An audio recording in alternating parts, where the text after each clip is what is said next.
I know.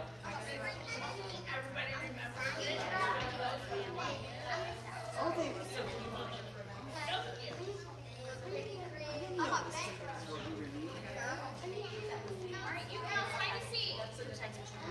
Thank you. Thank you so much. Thank you.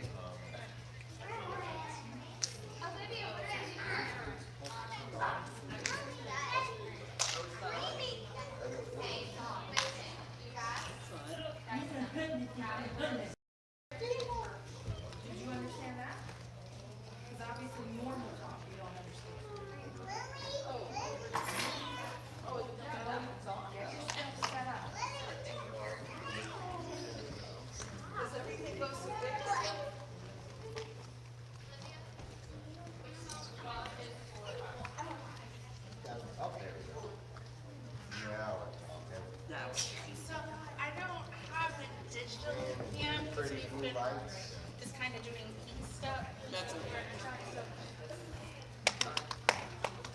Thank you, Tim.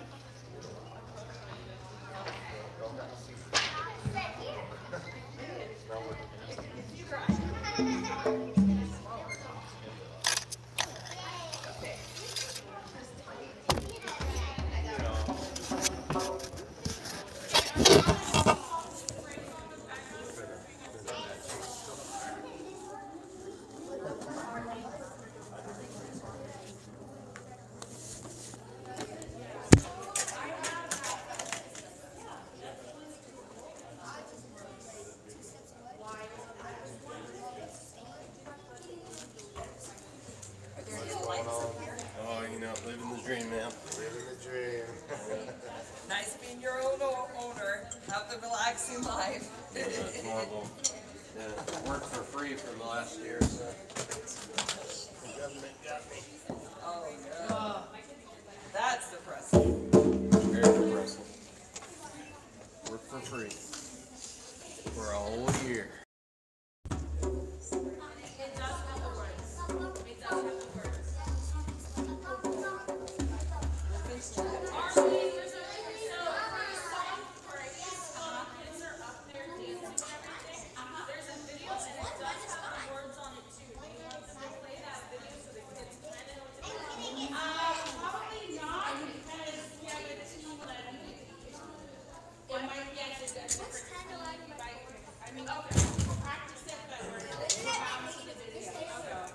But do they know the actual words?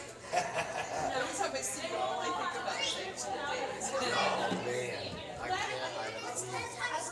I want to so bad. I know just the jumping fast. Can we put it once so I can see it? Yeah. With kids.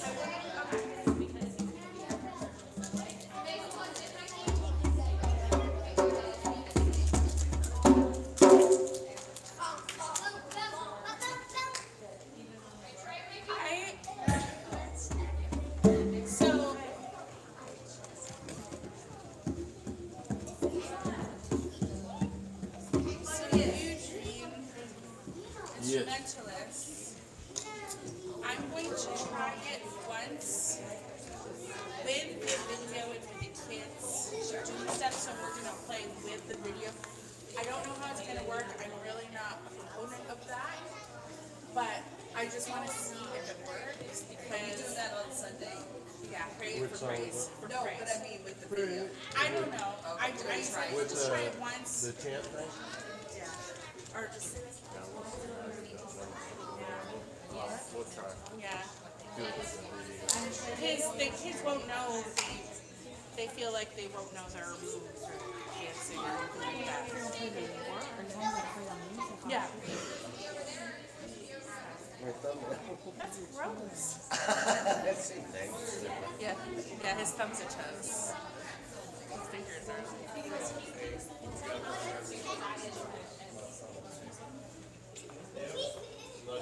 Like it has the word. I said,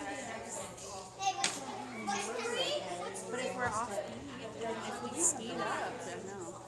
If they don't have their actions, yeah.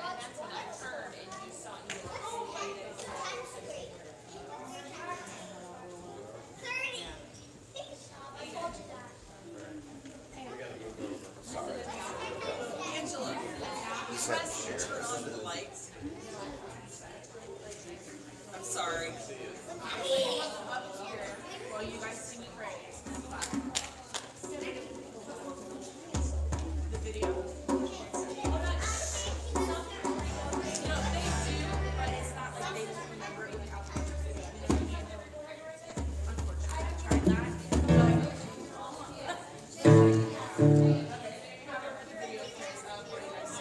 Just mute it, or do you want to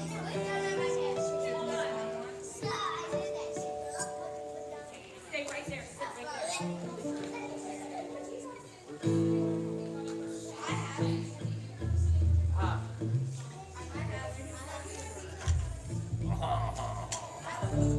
They can just be over something like that. And just you guys sing and they can just say some words. That's why I was like, don't watch the video. Nah, so I guess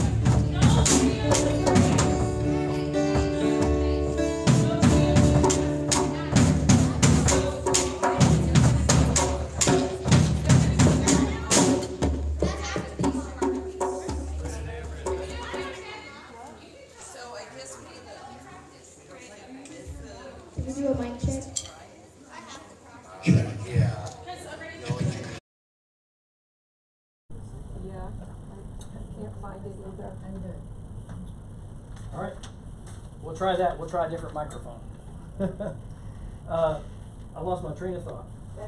Bethany. Okay, so he goes to Bethany, and Where is it on this again? okay, I'm gonna hold it up and try to point out. Bethany is this little brown circle here. It was cut off. I enlarged the map so that I could see it better, and enlarging the map, it cut off Bethany. I didn't mean to cut off Bethany. Now we know where we're at. Okay. Okay, are we all? This is in Israel and Jerusalem, just for more clarification. Everybody know where we're at now? Okay. So he goes and he's taking this trip from the Galilee because this is the last, he knows this is the last week. So he goes and he comes to Bethany and they fix a supper. And when we think of supper, we think of tables like this, correct? Again, our Western ideas, our thoughts, our Western culture influences so much what we believe. Look for the Last Supper again, the pain of the Last Supper, right?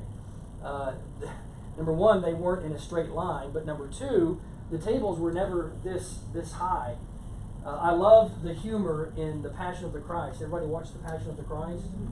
In the Passion of the Christ, again, before Christ is called into the ministry, he's there in the carpenter shop at home, and his mother, Mary, comes out and starts to talk with him, and she says, "What are you working on?" And he says, "I'm working on a table," and he flips it over, and it's this high. And she's like, "That'll never catch on." and she mimics, like sitting down in a chair, and she's like, That'll never catch on. They would recline on the floor.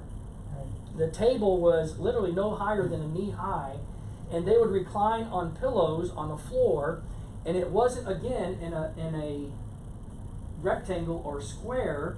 It was particularly at the Last Supper. I'd love to do that reenactment again. It was in a U shape.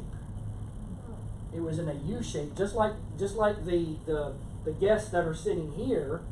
All 12 were sat around in the guests, and there was a big open space here where the servers would be able to come and serve the food. And the guest of honor would be reclining on the right, who was Lazarus at this time. In this supper, Lazarus was the guest of honor because it was Jesus was the guest of honor. The host was reclining on his right next to the guest of honor, who was Jesus. So it says that he goes to Bethany, he arrives in Bethany, and of course it's right around sundown. And then we come to Sabbath, which is the rest day. We talked about that in our men's group. There are no references in the Gospels to what happened on that week of the Sabbath, but we all know what happened Sunday. We celebrated that a few days ago on Palm Sunday. Follow on your map again. We believe that Jesus remained in Bethany on the Sabbath and began that march to the top of the Mount of Olives. You see that red line there again? He's at Bethany on Sunday. He makes his march to Bethpage. Now we're all on the map. So he's in Bethpage, and from there he goes from Bethpage to the top of the Mount of Olives, and he begins what is called the Palm Sunday walk. He leaves the top of the Mount of Olives, and there the people in Jerusalem gather all around, and they bring a donkey to him, and they put him on the donkey. Again, it fulfills the scriptures. If you remember the Old Testament scriptures, Zechariah 9, and we read about it in Matthew, that he rode on a young colt in humility. So he is riding into the city of Jerusalem, and they are singing Hosanna. He is the King of Kings. They are believing, they want him to be this mighty military general, this king, who is going to overthrow the Roman government, who they are enslaved to, who they are, under the Roman kingdom, the Roman civilization. They are subjugated to them. Well, Jesus has no thoughts or no ideas and no plans to be their military king. He wants to be the King of Kings and offer them salvation. Today you can walk down the Palm Sunday Road in Jerusalem, right down from the very top, and in today there's a huge cemetery right there, the Gethsemane, that green dot.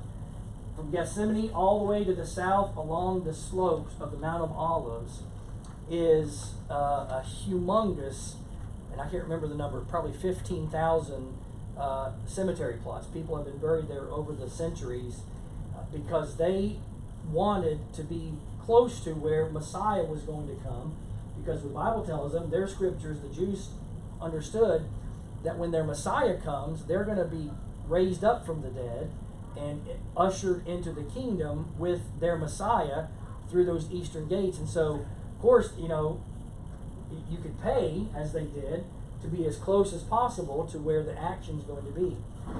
Today it's a winding road. It's I'm not sure if the road was winding there, but there is a church just to the right as you're walking down the Palm Sunday Road, halfway down the slope of the Mount of Olives, and it's called the Dominus Flavit, which is the Church of the Teardrop. And the Church of the Teardrop is shaped literally like a teardrop. It's a little chapel. They have land that they had bought there for, I don't know how many years they've had the land there, but it is a beautiful church, domed ceiling. The acoustics in it are amazing, and they have courtyards, they have gardens, they have plants and everything, and they believe that was the place where Jesus stopped and wept over the city. That's why it's called the Church of the Teardrop. He wept over the city of Jerusalem, and he wept. We know he wept. Again, the scriptures do not share with us, but he wept over their unbelief. Messiah had come, and they had rejected Messiah. And he knew that they were going to reject the Messiah, him. They knew that they were going to reject him and crucify him. And he said, I'd love to take you under my wing. I would, as a mother hen takes you under the wing, but you've rejected. So on that triumphal entry, he goes down that Palm Sunday path. He passes right by the Garden of Gethsemane. And in the Kidron Valley, he crosses over. There's a bridge now. I'm not sure what kind of bridge was there, or if there was a footbridge at all. But you cross over that the Kidron Valley, and you're immediately walking up the eastern stairs of where the Temple Mount would have been. So that's the triumphal entry. And if you look on your map, we're gonna get to this in a minute now, but right there where Jerusalem is, to the right of it it says the Modern Wall. Do you see that? It's outlined in a brownish shade. And it goes around and it's enlarged a little bit, where it says there at the left, the Citadel, the Tower of David, Herod's Palace. It starts to join the original wall. The modern wall, right there at the house of Caiaphas. You see that? You can see where the modern wall is today, and the ancient wall has been destroyed. They have excavated some of that ancient wall. Do you see the Siloam pool there in the city of David? And you see the black wall is the ancient wall where it used to be. So Sunday, we believe he might have actually walked back to Bethany. It's, a couple miles that you walk back, but again, up a hill, or not a hill, a mountain and down. So we don't know where he was staying at this time. Bethany was one of his favorite places to be. He loved Mary and Martha, and he loved Lazarus, and so he felt at home there. That was a place of rest and refuge.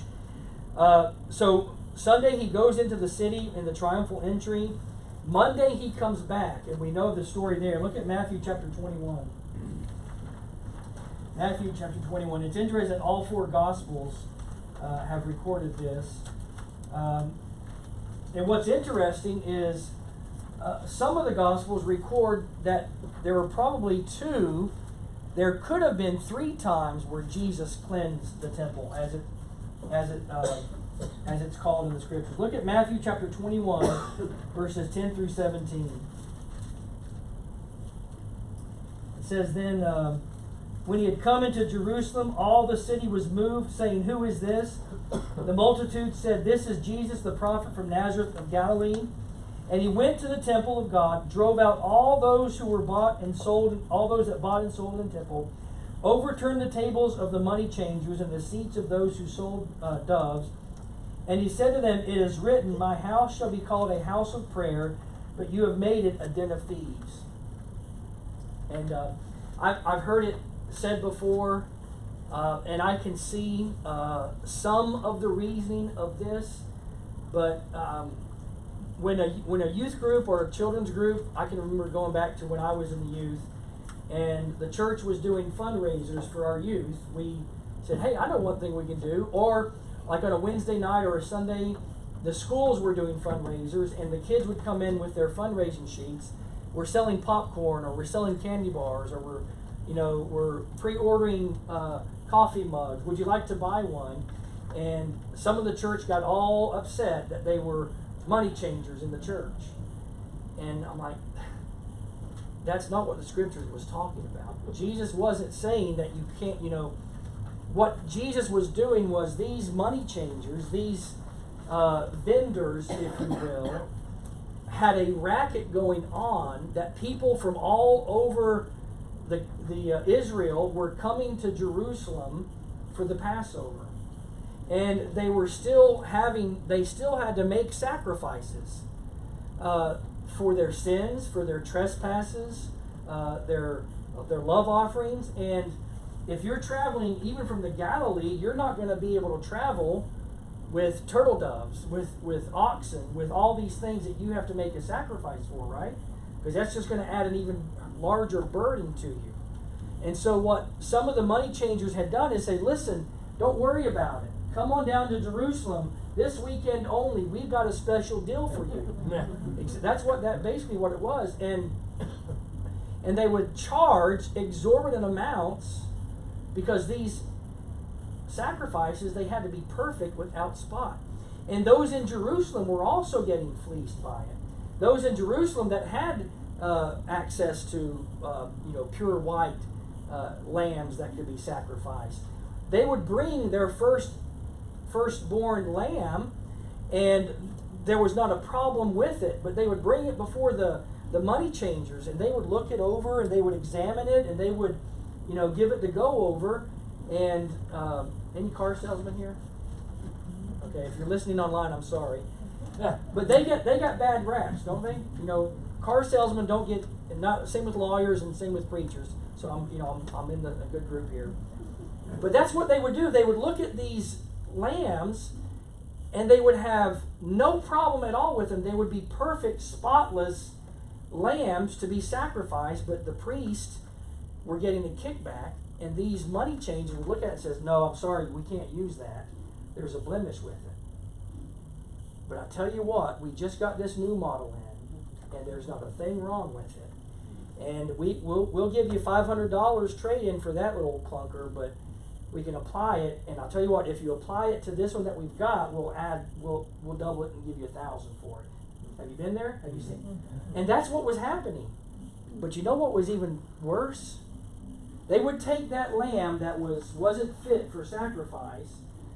They would take it to the back and put it in the stalls with the perfect lambs that they were going to sell. And so they were making a killing from the people who thought that they needed to be right in the eyes of God. And these money vendors and the priests and the high priest were getting kickbacks from all of this. And I mean, that upsets us. Imagine what it does to God. And so he goes to the temple and he says, my house is not to be used as a house, as a den of thieves. And he turned over the tables and he took out whips, they said, and whipped the money changers and shoot them away. And then the blind and the lame came to him in the temple and he healed them. But when the chief priests and scribes saw the wonderful things that he did, and the children crying out in the temple and saying, Hosanna to the Son of David, they were indignant and said to him, why were they indignant? 2 reasons. Because he was affecting their bottom line, their pockets, and he was doing the things that they should have been doing. So we have now, that was on where he clears the temple. Tuesday, he continues to teach. There's this controversy and the parables. Matthew chapter 21, we were in that, and verses 23 through chapter 24. So the parable of the wicked vine dressers, the parable of the wedding feast. He teaches other parables of the scribes and the Pharisees. Hey guys, hey! Okay, they told me to be quiet. That's what makes me indignant. No, I'm just kidding. They're youth being youth, but they need to understand too that there's other things going on. And so he's teaching these parables, and what is happening is when he's teaching these parables, he's making the Pharisees, the Sadducees, and the priests angry at what he's teaching, because he's teaching them that these are the things that you guys should be doing and you're not. So Wednesday rolls around and there's no reference in the Gospels. Some say he goes back to Bethany and he spends his day there in Bethany, and he comes back to Jerusalem. Hey guys, hey, listen up. Y'all need to keep it down because we're teaching here, okay? So inside voices, please. Thank you. So he comes back on Thursday, and he sends the disciples ahead, and they are then told, to find the room and to do all these things. They prepare the room, and he comes. One thing I want to look at again is the traveling that he does. Go back to the far right of the map. He's in Bethany, we believe, on Wednesday, and he goes up to Bethpage, down the Triumphal Entry Road. He goes across the Kidron Valley, and number 7, right there at the left of the map, the house of Caiaphas. I spoke about that a little bit on Sunday. It's near the house of Caiaphas. Is literally a stone's throw away from where they believe was the room of the Last Supper. You can go and visit that today. In fact, it's right above where they believe, I believe it's Moses' tomb is where you can go and see that. But he prepares that, and that's where they have that U-shaped table. And again, the way that the disciples were seated is just another amazing Bible study. But it's there that he holds the Passover. Every Jew, every person in Jerusalem had been making preparations that entire week so that they could have not just Jesus and his disciples, but their families could have the Passover. the world's longest, most celebrated festival, and still in existence, is the Passover. And it's been celebrated, we believe, annually for 6,000 years, or not, for about 5,000 years, 4,000, 5,000 years, from the time that Moses brought the Israelites, the Hebrews, out of Exodus, out of Egypt. They've been celebrating the Passover. And again, Jesus said during the Passover, he says, how I longed to celebrate this meal with you, to share this meal with you. And we have that on Thursday. So Thursday night, I love what it says on Thursday night in the scriptures. It says, there in the upper room, Jesus prepared himself and his disciples for his death. He told them, this is what's going to happen. This is my body. This is my blood. He gave the Passover meal a new meaning. The loaf of bread and the cup of wine represented his body, soon to be sacrificed, and his blood, soon to be shed. And so he instituted what we now call the Lord's Supper. I've shared a couple of times. I want to get in touch with our friends in North Georgia who are, they call themselves fulfilled Jews. They're Messianic Jews. They are Jewish, and they believe and they know that Jesus is the Messiah. And so they said that we're fulfilled Jews. And I've shared a couple times, they've invited us over when we lived in Chattanooga, Ringgold, to their house 2 or 3 years in a row to celebrate their Passover. And her health is not doing well right now, but I would love for them to come down and celebrate the Passover in the gym one night with however many we can have out. 200-300 will be an awesome number. A huge undertaking, but for them to institute and to serve the Lord's Supper before us, the Passover, and to see all of those elements and all of those steps, and how each and every one of them, unmistakably, your eyes are opened up to each element and how it speaks of Christ, and how the Jewish people still rejected Jesus as the Messiah. It just baffles me. But another thing that's interesting is after they celebrated the Passover, you know what the Bible says? They sang a hymn and departed. Jesus was going to the garden where he would be arrested, and yet he says, hey, before we go, let's share the joy that's in our heart and sing a hymn.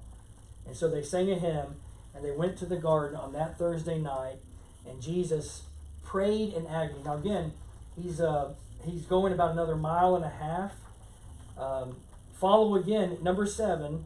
These are the old, are the new. That brown is the new city wall, the modern wall that exists today from the late 1800s, I believe. It has been solid. The dark black wall was there during the time of Christ. So he walks back down through the Hinnom Valley and the Kidron Valley, and he crosses that stream again, and he comes to that green circle, the Garden of Gethsemane. And just to the south of that now is a modern church. I don't know what year it was built. It's called the Church of the Nations. Huge church right outside. It's actually surrounded by olive trees that they have said are at least, some of them are at least 2,000 years old. So some of those trees today outside of that Church of All Nations, some of those trees were there when Jesus went to pray in that garden. And it always amazes me, because I wonder if Jesus prayed at one of these trees. And you have a chance to go into that garden and pray. There's another grove on the other side of the Palm Sunday Road, and just pray with those ancient trees, 2,000 years old, where Jesus prayed. But he went and he prayed.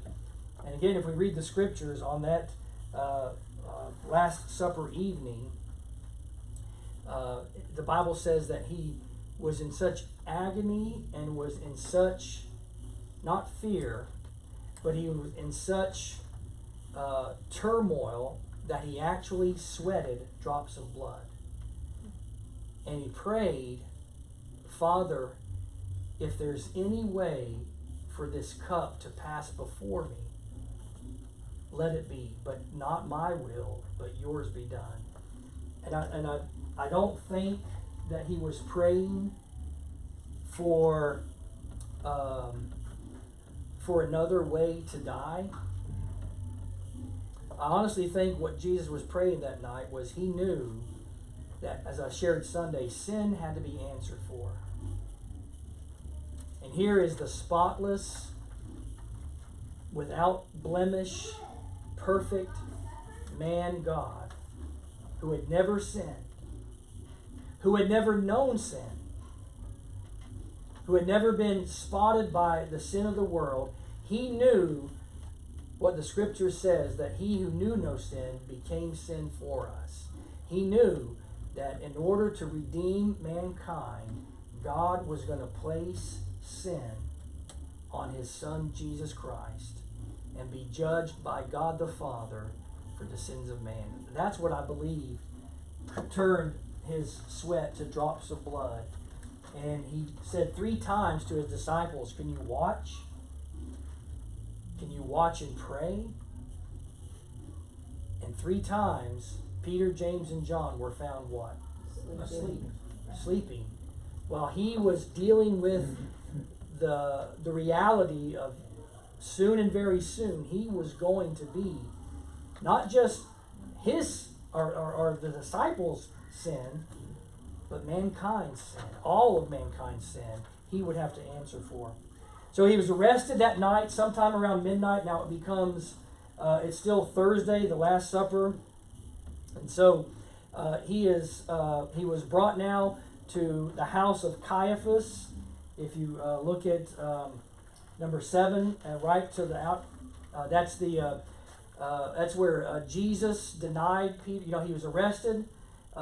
Peter cuts off Malchus's ear, the Roman soldier's ear, and Jesus heals the ear, and Malchus is in astonishment.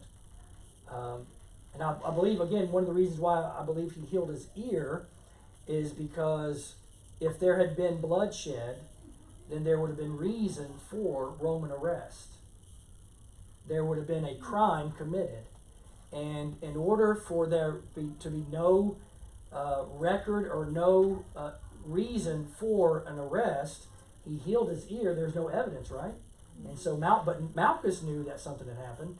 I mean, you look down, your right ear's on the ground. The next thing you know, you can hear again. Something happened, and so again, Jesus is arrested and he's carried to the house of Caiaphas, and the disciples disperse. They run in fear, and that's where we come to Peter at the house of Caiaphas. There's actually today the wind vane on the top of the house of Caiaphas is actually a rooster. And we know the story there, right? Because it was 3 times that Peter denied that he was with Christ. And the little girl said, you're one of those Galileans. And he's like, no, I don't know what you're talking about. I'm not a Galilean. And somebody else came and says, no, I saw you this week with Jesus. You're one of those Galileans. And then he says, no, I don't know what you're talking about. They say his accent gave him away. You know how Israel, it's a small country, but up in Galilee, it was the uneducated, it was the backwoods, it was fishermen and farmers, and down in Jerusalem, it was the educated, it was the ones that knew how to speak. And they said that, I can tell by your accent you're one of those Galileans. And what happened? He cursed, and he said, you're blank, whatever, blankety, blankety, blank, wrong. I don't know the man that you're talking about. And what happened? Immediately, it says the rooster crowed. And conviction fell upon Peter. And so that's why today you can go and you can see that little wind vane is a rooster on the top of the house, on the house of Caiaphas. So that's where he's arrested. He was thrown into the pit. He had 2 mock trials, 2 illegal trials. And then we come now to Friday. They bring him to Herod's palace. They bring him to the Antonia Fortress. The Antonia Fortress is where he's scourged with the cat of 9 tails. He is he is then brought down the Via Dolorosa. If you again see, it's important, and this is where it gets important, why I kept pointing out the modern wall and the black ancient wall, which is the original walled city of Jerusalem. If you notice the Via Dolorosa, the vast majority of that is where? It's inside the walled city, the original walls of the city. And again, a lot of those stops are influenced by the Catholic Church, where he stops and they believe he made the imprint of the Shroud of Turin. A lot of evidence has come up for that lately. Another stop, he fell, and that's where Simon of Cyrene picked up the crossbar, the crossbeam. But look at number 8. What happens right before you get to 8? You walk outside of the city gates. And those types of crimes, that punishment, the punishment of death, the scriptures prophesied of it in the Old Testament, and the law said that you could not crucify someone inside the city. And so the evidence is pointing again to the fact that he was crucified outside of the city gates. And that's where a large debate is now, because as we were talking about, there are 2 places where Christians believe the crucifixion took place. There's the Church of the Holy Sepulchre, and then there's Gordon's Calvary, which hasn't been around more than 100 years. But Gordon, who was an amateur archaeologist, if you will, he was staying at a hotel in the late 1800s, maybe early 1900s, I believe. And that hotel was butted up against the modern city walls. And he looks out over from his window, and he sees this rock outcropping, and he tilts his head a little bit, and he squints his eyes, and he says, that's got to be Calvary. And so they go together, and I'm trying to think of the man's name, but he wrote, I wish I'd written it down. He wrote a great hymn.